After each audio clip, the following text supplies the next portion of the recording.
யா அந்த புத்தகத்தை பற்றி பேசுகிறேன். நிச்சயமாக. அதாவது ஜெனரல் நிரவானி, அதாவது சீஃப் ஆஃப் ஆர்மி ஸ்டாஃபாக இருந்தவர், இந்திய தரைப்படையினுடைய தளபதியாக இருந்து ஓய்வு பெற்ற அதிகாரி எழுதியிருக்கிற புத்தகம் அது. தமிழில் சொல்லணும் அப்படின்னு சொன்னால், அவர் தன்னுடைய வாழ்க்கை சரித்திரத்தை, அதாவது இராணுவத்தில் தான் பணியாற்றிய அந்த விஷயத்தை அந்த புத்தகத்தில் எழுதியிருக்கின்றார். ஸோ அப்படி எழுதி அதை வந்து பப்ளிஷ் பண்ணுறதுக்கப்போ அதை வந்து பேன் பண்ணியிருக்காங்க. அதுக்கு வந்து காரணங்கள் வந்து ஏன் வந்து பண்ணுறாங்க அப்படின்னு நீங்கள் வந்து கேட்குறீங்க.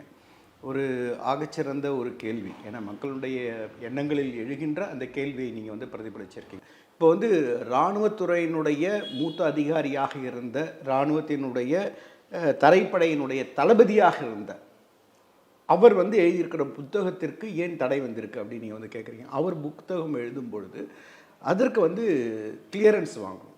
அதில் எழுதியிருக்கின்றது ஏதாவது வந்து அந்த சீக்ரெட் அல்ல டாப் சீக்ரெட், இதை கான்ஃபிடென்ஷியலில் வந்து ஏதாவது வயலேட் பண்ணுதா, வெளியில் வந்து சொல்லக்கூடியாத சில விஷயங்கள் அதில் இருக்கா, என்ன இராணுவ ரகசியங்கள் ஏதாவது அதில் இருக்கா அப்படிங்கிறது வந்து அது நிச்சயமாக அது வந்து பரிசீலிப்பார்கள்.